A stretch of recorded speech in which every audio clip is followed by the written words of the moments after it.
Badan kau yang nyuri, yang dihukum roh kau. Kan nyambung ini Pak logikanya. Itu dia. Jadi ada orang, dia tinggal di padang pasir, tapi dia mengaku dirinya membelah duren. Di situ ada pohon jambu air.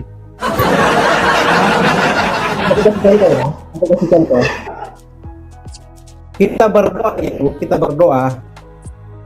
masuk ke dunia fiktif. Kenapa? Putus-putus Pak. Tetap ya Kita teman-teman. berdoa itu kita masuk ke dunia fiktif loh. Fiktif. Lo berdoa itu nyata kok, fiktif. Berdoa itu nyata, benar-benar kamu berlutut dan benar-benar Tuhan Yesus itu nyata. Nggak bisa kamu bilang fiksi. Nggak bisa kamu bilang fiksi. Aku bukan. Ya nggak bisa itu kamu bilang Kita kan fiksi. nggak tahu ke depan, kita kan nggak tahu. Lo kamu tidak tahu bukan artinya Kamu tahu nggak fiksi, kalau Bang. doamu itu? Astagfirullah. Kamu tahu nggak kalau doamu itu ngetek? Bang, gimana caranya ya? Aku bukan bilang fiktif, Gimana? aku bilang fiksi. Iya, bagaimana sesuatu yang nyata kamu bilang fiksi? Loh, nyatanya itu kapan coba? Kan gini. Nyatanya kamu berdoa, kan? Gini. Nyatanya itu Kamu tuh berdoa. berdoa. Berdoa itu nyata, Bang. Berdoa itu nyata, Bang. Bang, Di dalam coba jedokkan doamu dulu itu, kepalamu. kamu- Coba cubit dulu gini tanganmu. Nih jangan-jangan aku curiga dia nih mimpi dia nih. Coba Bang, cubit dulu tanganmu. Cubit dulu tanganmu. Cubit dulu. Astaga. Lo cubit dulu. Kayaknya kamu gila deh. Kayaknya kamu sakit deh. Asli. Orang berdoa itu nyata. Itu kelihatan, nyata. Yesus itu nyata. Maksud aku di dalam untayan doamu itu masih bersifat fiksi karena Bukan fiksi, kamu itu nggak belum bisa tahu itu fiksi. nyampe nggak ke telos ke Loh, ujungnya itu. Nyampe Kalau nggak? kamu bilang Karena yang- belum tahu, berarti kamu tidak Nah, berarti itu mengenal kan Yesus. masih dunia fiksi. Aku Mana bukan ada bilang dunia fiktif loh ya. fiksi? Dunia fiksi aku bilang. Dunia ini mana ada yang fiksi, Bang? Dunia ini aja nyata kok. Dunia ini aja nyata, bagaimana kamu? Kenapa kamu selalu menolak kenyataan? Dunia ini ada, Bang. Realita, bukan fiksi nih. Kok agak lain otakmu, Bang? Seriusan? Seriusan? Ya. Kamu mencoba Aku tadi berharap filsafat, gini. tetapi kamu botol. Gitu Bukan loh. bukan filsafat. Justru karena aku suka pemikiran Mbak, makanya aku ajukan pertanyaan kayak gini. Karena aku pengen punya jawaban yang jauh lebih ekstrim tanya dari kamu. Mbak gitu loh. Saya tanya kamu nggak Kalau perlu umpamanya ekstrim. pemikiran Saya tanya kamu. normatif aja. Saya tanya kamu, ketika kamu mengatakan Tuhan Yesus itu fiksi nggak? Fiksi nggak? Tuhan Yesus ampuni aku. Loh, kalau Fiksi Tuhan nggak? Yesus, kalau Fiksi nggak? kalau Tuhan Yesus Ketika itu kamu kan berdoa karena seperti memang itu. Kalau Tuhan Yesus itu memang Udah Bang, kamu di bawah aja Bang. Betulan Bang, saya lama-lama gila nih kok Bang. Please kalian itu kasih pertanyaannya tuh yang relate gitu loh. Relate, bukan yang hayalan. Kenapa saya bilang Yesus itu bukan fiksi, bukan tokoh fiksi, tapi tokoh sejarah karena dia beneran ada. Dan perbuatannya itu bukan fiksi. Perbuatan dia itu beneran ada dan terjadi, disaksikan. Ya, yang fiksi itu adalah ya, kamu menuhankan sesuatu tetapi kamu tidak tahu siapa yang kamu tuhankan. Nah, itu judulnya fiksi. Jangan kamu bilang fiksi-fiksi. Fiksi holo. Hanya saya bilang, sangat-sangat memalukan jika kamu menuhankan sesuatu, tetapi Tuhanmu yang kamu tuhankan ini tidak ada. Gitu loh. Sementara Tuhan Yesus itu nyata. Ya nggak, Pak Tobias? Itu, ya. Saya puji. Itu, contohnya itu saya puji, itu ya. Kayaknya, di dalam hayalan udah tuh kayak, wah, orang yang baik ini. Tahu-tahu, bininya jadi ternak dibikin dia. Itu kacau hayalanmu. Pakai data. Iya, pakai data. Kau tahu saya puji. Dikira orang datang cium tangan. Kelakuannya, Cok, tuh. Kan udah masuk penjara dia kemarin. Data lo, botol. Asya, Masa kamu nggak pernah lihat? Tuh, entah perempuan mana aja yang dia ini. Tuh banyak. Dari mana kalian itu bisa mengatakan inilah, saya bilang, kepalamu itu kayaknya disusupi setan-setan entah apa gitu. Setan botol gitu loh. Sampai-sampai kamu melihat seseorang menyakiti banyak hati wanita, kamu bilang baik. Kata si siapa nih? Ternak bini, kata si Abdul. Itulah. Gimana cara pikir kamu? Itu. Makanya kenapa orang Kristen itu tidak mencontoh perilaku Nabi Daud, Raja Daud. Kenapa orang Kristen tidak mencontoh perilaku Raja Salomo? Kenapa? Karena itu bukan hal yang baik untuk dicontoh gitu. Itu justru pelajaran bagi kita bahwa perilaku seperti Salomo, perilaku seperti Daud, perilaku seperti Abraham itu merusak rumah tangga. Makanya nggak boleh ternak bini. Itu semua contoh. Makanya di dalam Alkitab dikatakan segala tulisan yang diilhamkan oleh Allah, nih ya, segala tulisan yang diilhamkan oleh Allah berguna untuk mengajar, menyatakan kesalahan. Itu nih, baca. Nih loh. Ini.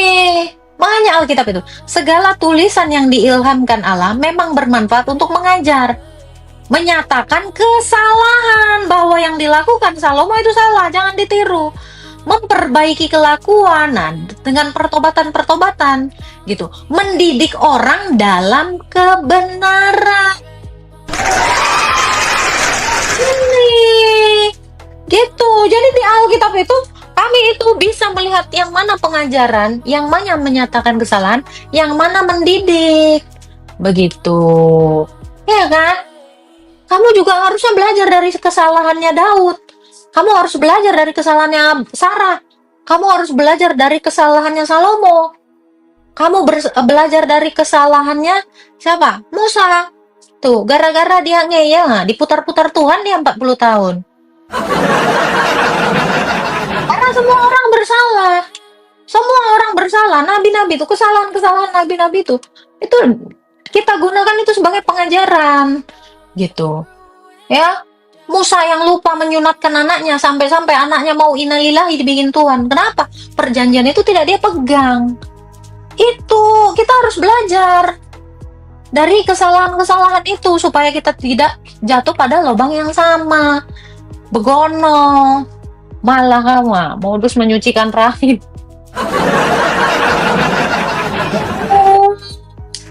Makanya kamu itu baca cuma 1 biji ayat kok kamu langsung orgasme. Agak lain kau. Ya nggak, tungkriong, icikiwir. Nggak tahu kok artinya kan? Kau tahu artinya icikiwir, tungkriong?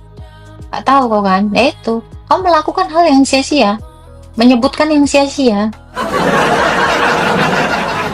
Ya, ada nggak faedahnya? Nggak ada, Bun. Ya udah itu dia. Seperti itu. Ya, nikahi kambing di Gresik nggak apa-apa bang, itu sesuai ajaran mereka, kita nggak usah ikut-ikutan. Iya, kayak gitu. Jadi kalau kalian mau bertanya aja. Saya tuh buka live itu cuma mau memperkenalkan Tuhan saya, Tuhan Yesus. Untuk kalian yang tidak pernah baca Alkitab, ya saya bantu kalian untuk baca Alkitab melalui ini. Itu aja. Ya, nggak usah membenci saya, nggak usah, karena saya pun nggak kenal kalian. Kalian nggak kenal aku nggak kenal kalian. Kita semua ini dikenalkan karena Yesus. Terpujilah Tuhan Yesus. Membawa kamu semua masuk ke dalam room saya. Ya, untuk kita sama-sama mengenal bahwa Yesus itu selain dia anak manusia, dia itu adalah Allah yang menciptakan kita. Ya kan?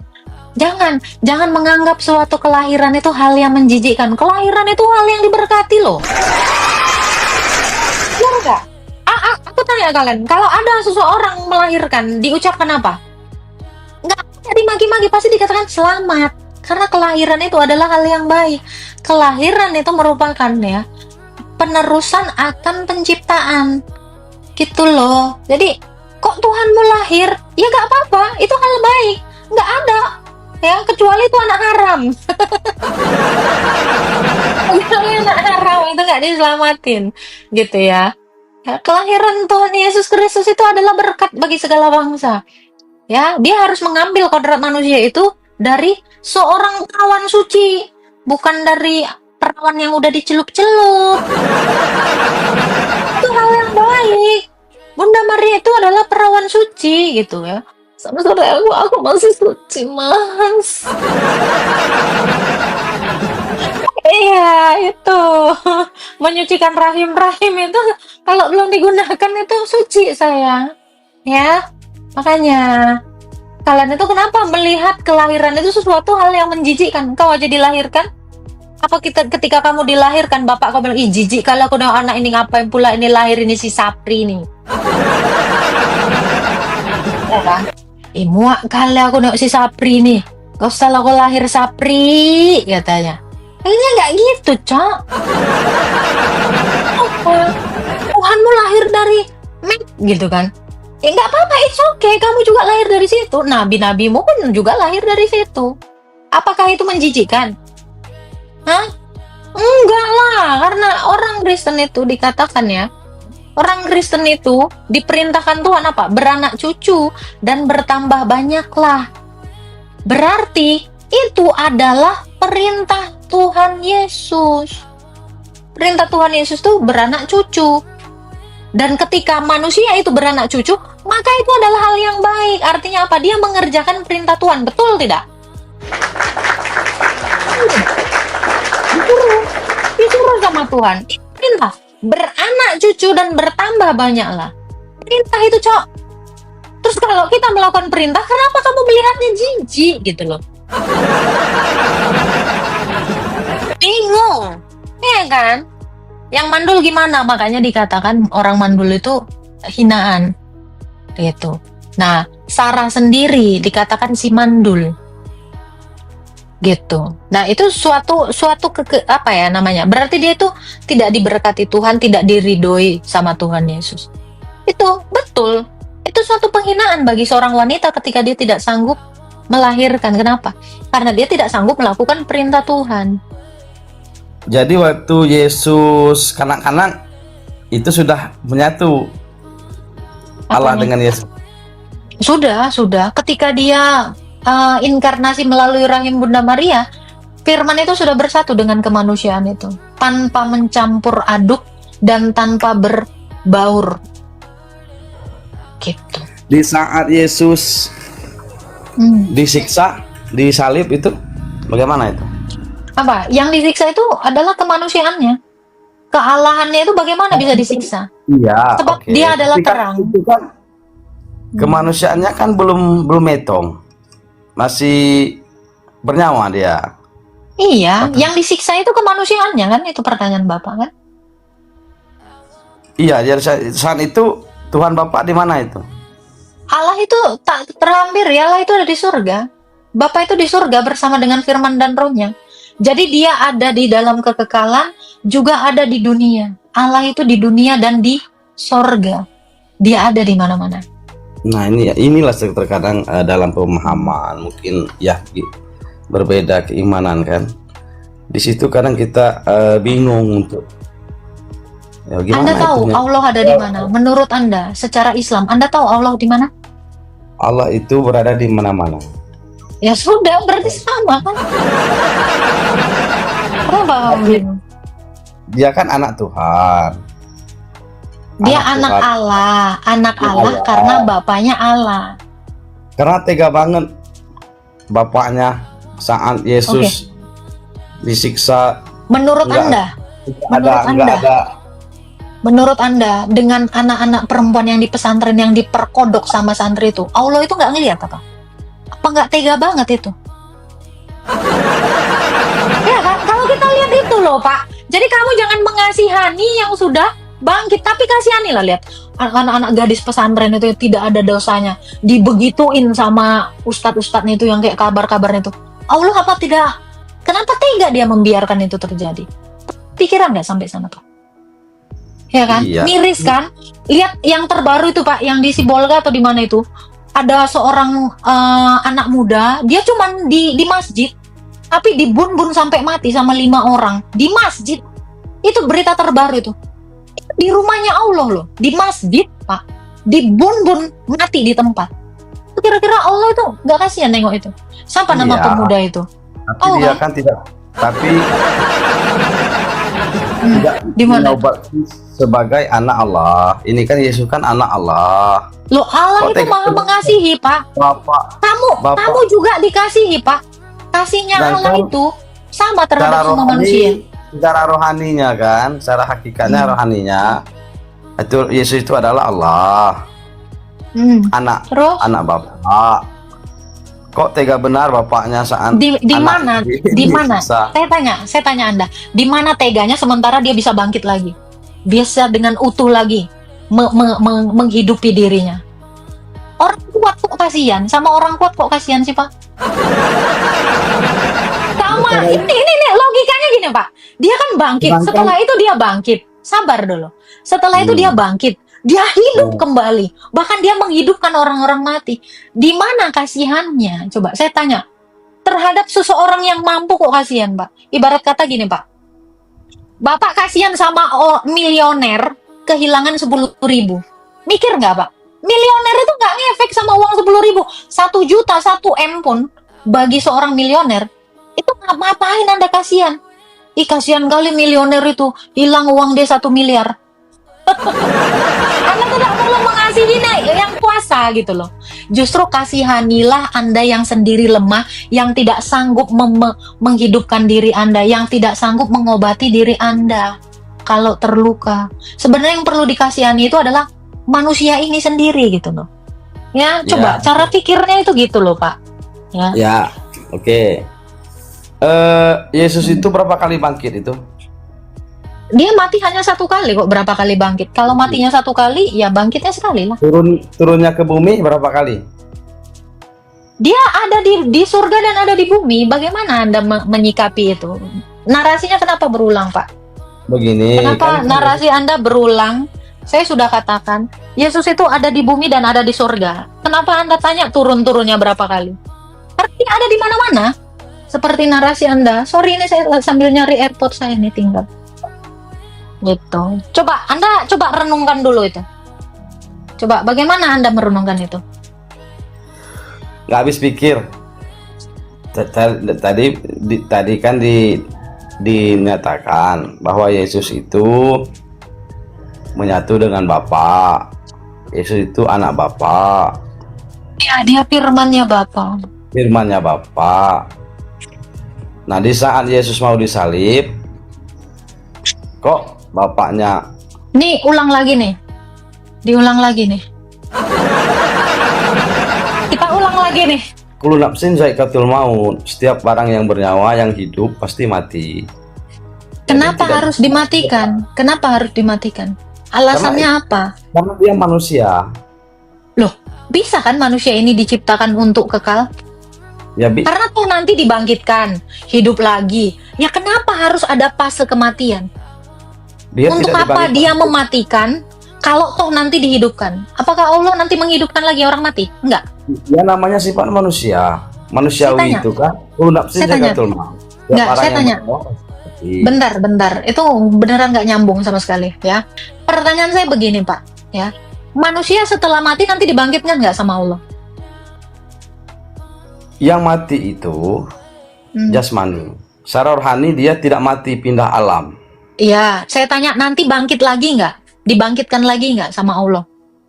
Ya secara jasmani tidak lagi bangkit, cuma secara rohani, secara jasmani dia kan Jadi kalian nanti ini udah mati. Ini alat Oke. dari kan begini, Ha? dari alam rahim ke alam dunia.